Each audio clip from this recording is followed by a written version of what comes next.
Hello, bonjour, je vais parler de Gérard Depardieu. Oui, j'en parle beaucoup sur cette chaîne. Bon, c'est un acteur que j'aimais bien parce que je trouvais rebelle, mais depuis que plusieurs femmes l'accusent de ce que vous savez, je suis en train de revoir mon jugement. Parce que je me dis quand même que quand une personne vous accuse, il peut y avoir des doutes. 2 personnes, oui, on peut toujours avoir des doutes. 3 personnes, on peut toujours en avoir, mais qu'une flopée de personnes vous accuse, je trouve qu'il doit y avoir quand même quelque chose quelque part. Même si une personne est innocente tant qu'on n'a pas prouvé le contraire. Et c'est de ça d'ailleurs que je vais parler.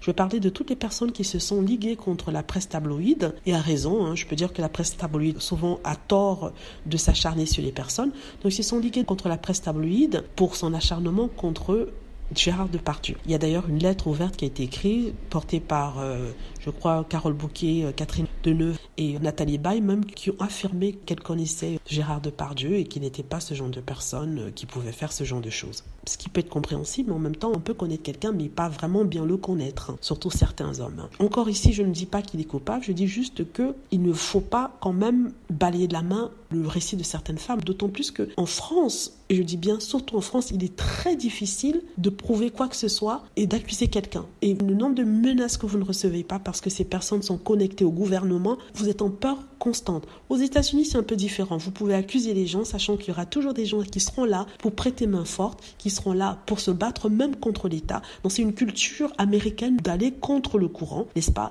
et de vouloir soutenir les personnes qui se présentent comme des victimes, dans le sens où pas soutenir aveuglément, mais leur donner la parole, leur permettre de présenter leur cas. Alors qu'en France, non, tout est assez rapidement classé. Encore ici, je ne dis pas qu'il est coupable. D'ailleurs, Emmanuel Macron s'y est impliqué en disant que lui, il ne fallait pas accabler Gérard Depardieu, c'est à la cour de s'en charger, ce qui est tout à fait vrai, n'est-ce pas? Mais je trouve quand même extraordinaire que Macron puisse s'en mêler. Le président de la République, comme vous disiez, c'est un symbole français. On espère que ce qu'on a dit sur lui ne soit pas vrai. Mais je demande à toutes ces personnes qui demandent la présomption d'innocence, pourquoi ils n'ont pas accordé cette présomption d'innocence aux personnes comme Michael Jackson, par exemple. Michael Jackson avait été accusé du pire. Encore là, je dis que je pense qu'il n'était pas coupable, n'est-ce pas, de ce dont on l'accusait, mais je mets quand même le doute. Vous voyez, donc vu que je n'étais pas avec lui, même si je l'aime bien comme artiste, je ne vais pas dire que je le connaissais. Mais il a clamé son innocence et je pense sincèrement, même s'il était un peu, on peut dire, bizarre, je pense sincèrement qu'il n'avait pas fait grand-chose avec ses enfants.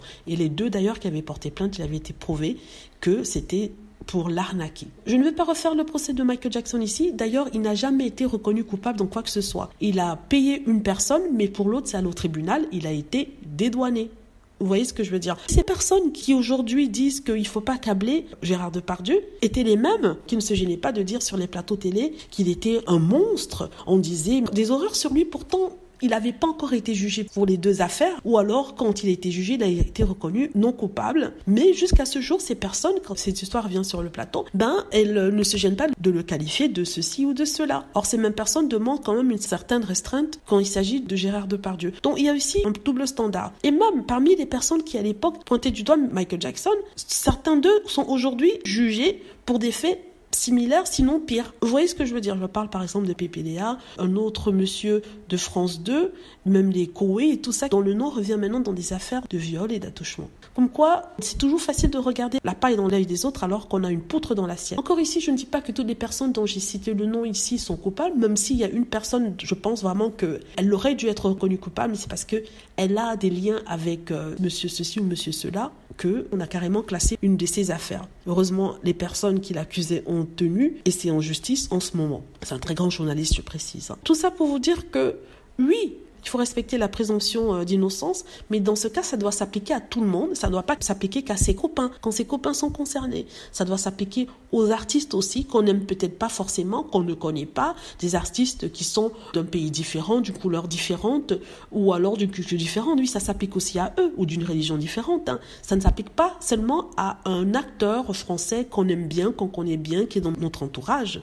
Non, ça doit s'appliquer à tout le monde. Si on a de la compassion pour quelqu'un qui est acculé par les médias tabloïdes par rapport à une accusation qui a été faite, il faut aussi avoir de la compassion pour quelqu'un qu'on ne connaît pas, un monsieur tout le monde qui est aussi tout autant acculé. Ce que je veux dire, c'est qu'il ne faudrait pas qu'il y ait une loi pour une personne et autre chose pour d'autres, selon le degré d'amitié ou d'amour qu'on a pour cette personne. Voilà tout ce que je voulais dire. Encore ici, je dis que je ne sais pas si Gérard Depardieu et coupable de quoi que ce soit. Il pourrait être vrai que ces femmes veulent le faire tomber, mais je crois qu'il y a quand même des grandes actrices qui ont dit qu'il a eu un comportement assez odieux envers elles. Donc, je ne dis pas qu'il est coupable, mais je dis seulement, si vous vous levez, vous écrivez des lettres de soutien public pour Gérard Depardieu, pour qu'on le laisse tranquille, j'espère que vous allez faire de même pour une autre star, par exemple américaine, noire américaine, musulmane, qui est accusée de la même chose. Vous voyez ce que je veux dire? Donc il ne faut pas que ce soit seulement parce qu'on est dans un bon cocon bien bobo franco-français et que c'est un grand acteur de cinéma qu'on va le soutenir, alors que quand il s'agit des autres, on pointe du doigt. Donc vous comprenez ce que je veux dire?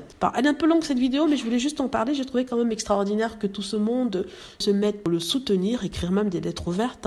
Je comprends que Carole Bouquet a vécu avec lui pendant un certain temps et qu'elle doit le connaître. Dites-moi ce que vous en pensez. J'espère que vous avez aimé la vidéo. N'hésitez pas à cliquer sur like si c'est le cas, à vous abonner pour plus de vidéos et à cliquer sur la petite cloche afin de être averti lorsque je poste une nouvelle vidéo. Merci.